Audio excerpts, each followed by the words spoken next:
Hey guys, this is Claudio Giuliano here, and I am excited to finally be back with you guys. It has been about a year since we posted on the channel. Now, I had a lot of things going on last year, got married this past summer, past July, and I also wanted to take a break from the channel. It has been a lot of work, and that algorithm started burying a lot of the more recent content, and that started taking away a lot of the incentive to post.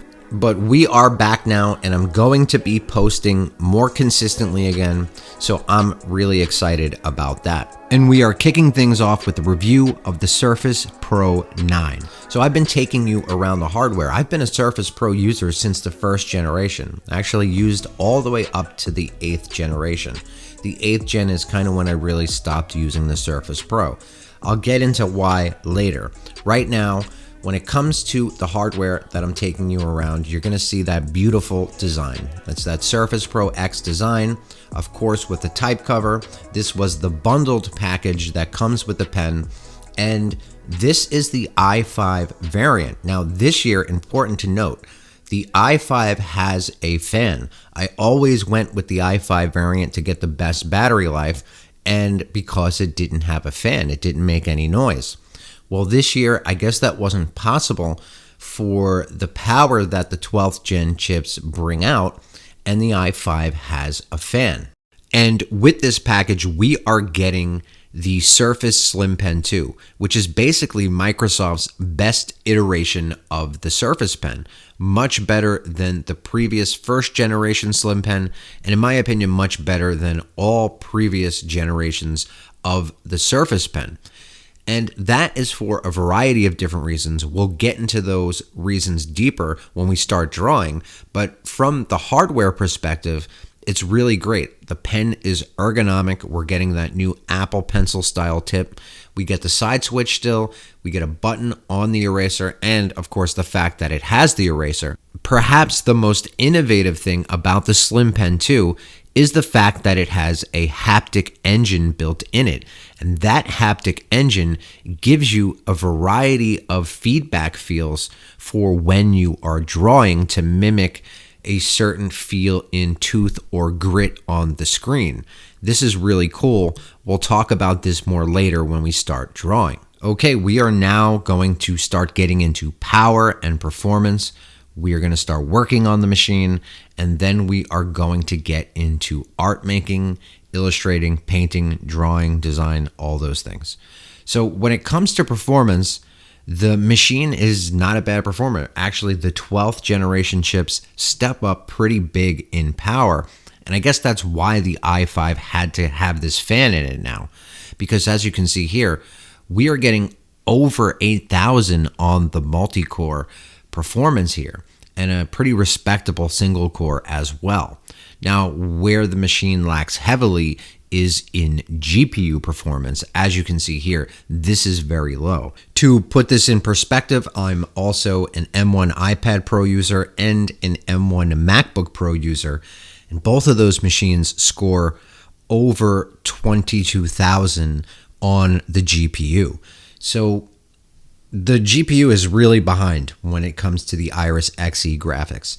And if you're doing anything GPU intensive, it's definitely not going to be the machine for you. You're going to want to go with the Surface Laptop Studio for sure, being that it has dedicated graphics.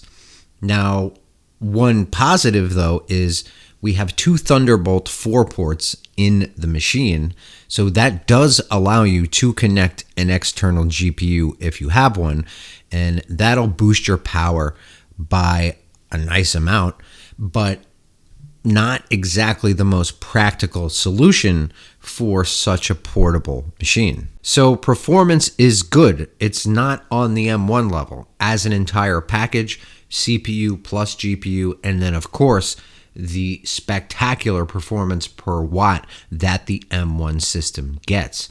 And that is something that the Surface Pro just simply cannot achieve on Intel. The performance per watt is not here. For one, it has fans, Now, the M1 MacBook Pro also has fans, but you never hear the fans kick on, and the system runs cold all the time. So with an M1 system, you are able to operate at peak performance at all times, regardless of if you're on the battery, regardless of if you are plugged in. And then that's the other big thing, is the incredible battery life that an M1 system can get, especially in the case of the M1 or M2 MacBook Pro. In the case of the M1 MacBook Pro, it truly is the best battery life I have ever seen in any machine I've ever tested over the years. It can go a long time with heavy use. So it's really incredible stuff.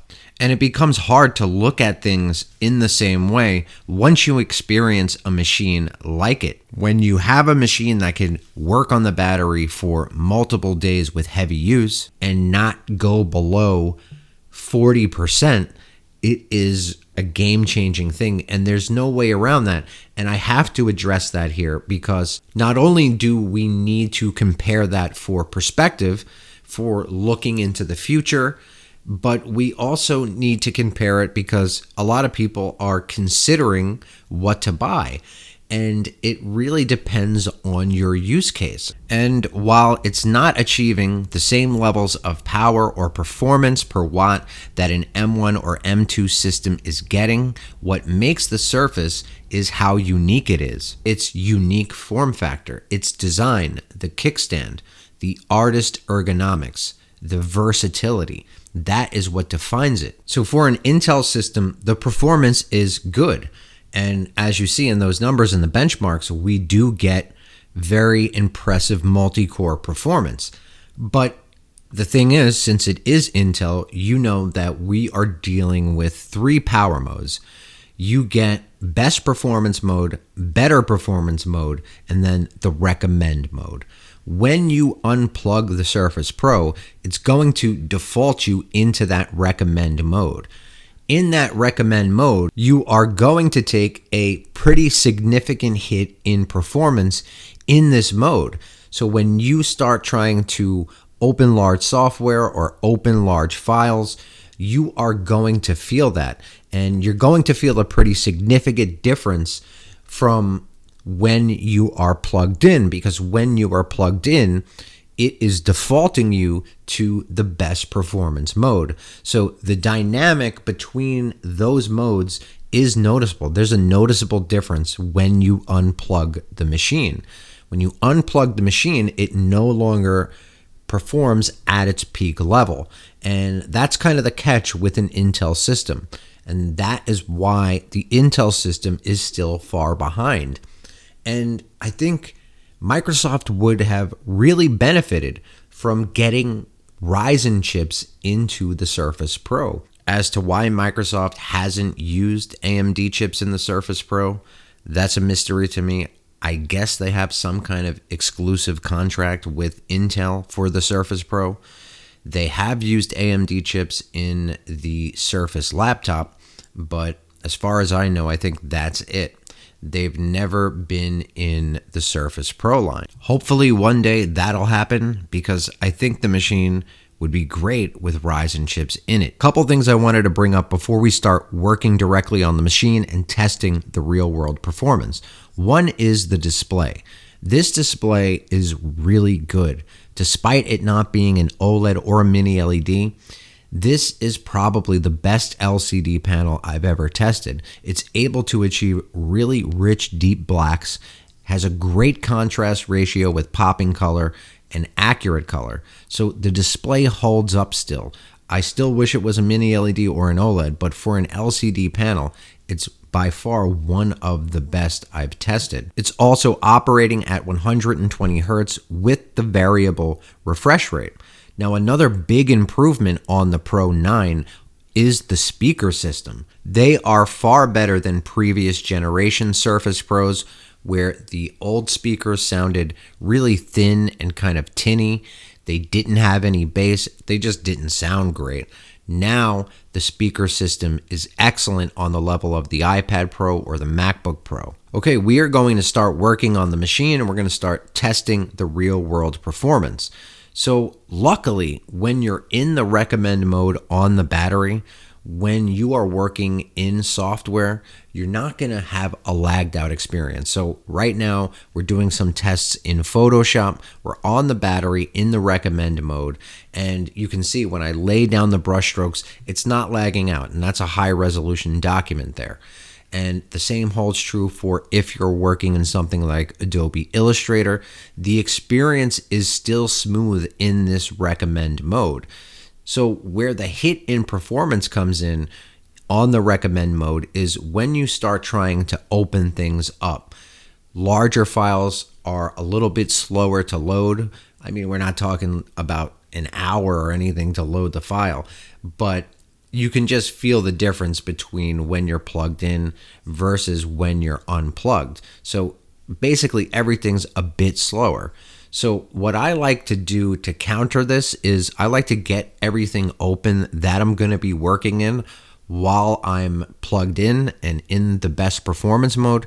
This way, all that stuff is open and I don't have to worry about it. So if you're working in Photoshop or Illustrator, you will get a usable experience on the battery in the recommend mode. Okay, so let's get into the drawing and painting experience. Right now we're in Clip Studio Paint, and the experience for drawing and painting on the Surface Pro 9 with the Slim Pen 2 is excellent.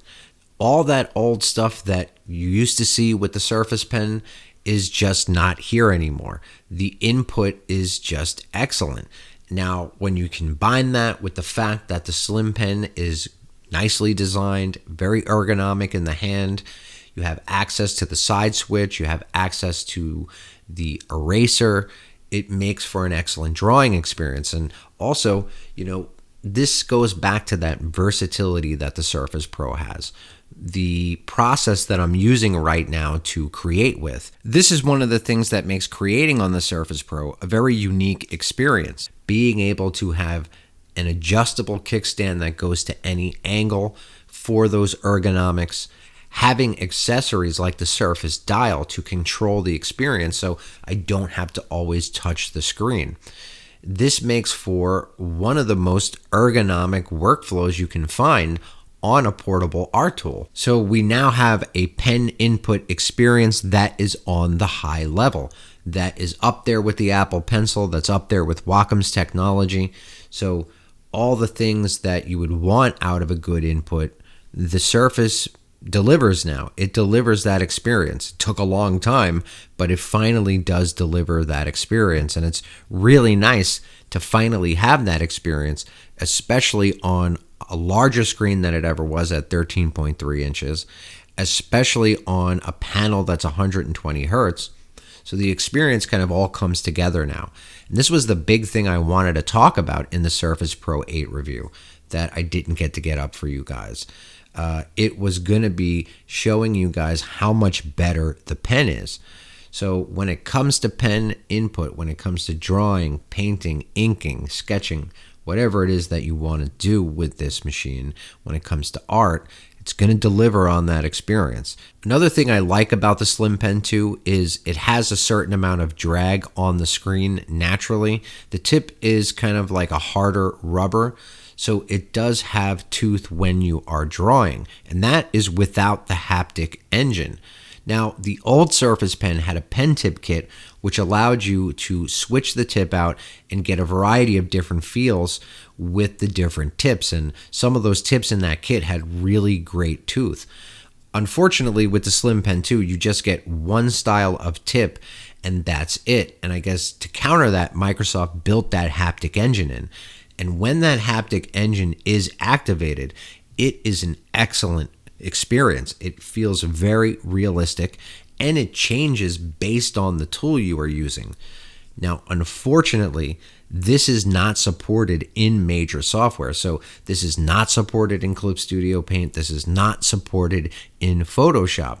And that's a real bummer because I thought a year later that these things would be supported, because I would say it's the most innovative thing about the Slim Pen 2, and these major software are just not supporting it yet. I hope I really hope that these developers get this in because it is an excellent thing for the Slim Pen 2. It makes the drawing experience feel more dynamic and more realistic, and it's something that I dig. So now I want to talk about some of the things I don't love about the Surface Pro 9. One thing is this machine makes a lot of audible noise. This is not a silent machine at all. And I'm not even talking about the fan noise. The fan noise is one thing. Now, in the recommend mode, the fans don't come on often, if at all. But if you start pushing things, you will hear the fans come on. The machine will get hot in certain situations, and the fans are fairly loud. You're definitely going to notice them. But besides that, the machine just makes a lot of noises, from coil whine to other weird beeping and loading noises. For example, if the machine goes to sleep while the pen is in the keyboard cover charging, it'll make these weird beeping loading sounds when the machine goes to sleep. And I don't even know how to explain what these sounds are. I don't know what they are, but they happen. So the machine makes a lot of noises, and it's definitely not a silent runner. And I want to close the review with battery life. Now, over the years, battery life has been pretty inconsistent with the Surface Pro. And one of the main reasons I didn't keep the Pro 8 was because I didn't see any improvement in the battery life going from the Pro 7. And I would have been happy with seeing just a little bit of an improvement in the battery life on the Pro 8. And in my tests, I didn't see that. So I would say on a good day, you can pull about 5 hours out of the battery life. That is with the screen brightness set to 38% to around 40. That is with moderate use. And then, of course, if you start using the machine more heavily, the battery is going to drain faster, regardless of if you are in the recommend mode. And then if you enter the better or best performance mode, you can drop the battery in as quick as 2.5 to 3 hours, depending on what you're doing. So in the end, can I recommend the Surface Pro 9? And I would say if you're coming from the Surface Pro 8 and you're not seeing any performance issues with the Pro 8, then I would skip this generation. If you're coming from the Pro 6 or Pro 7, this will be a nice upgrade, and you do get a nice performance bump with the 12th generation chips.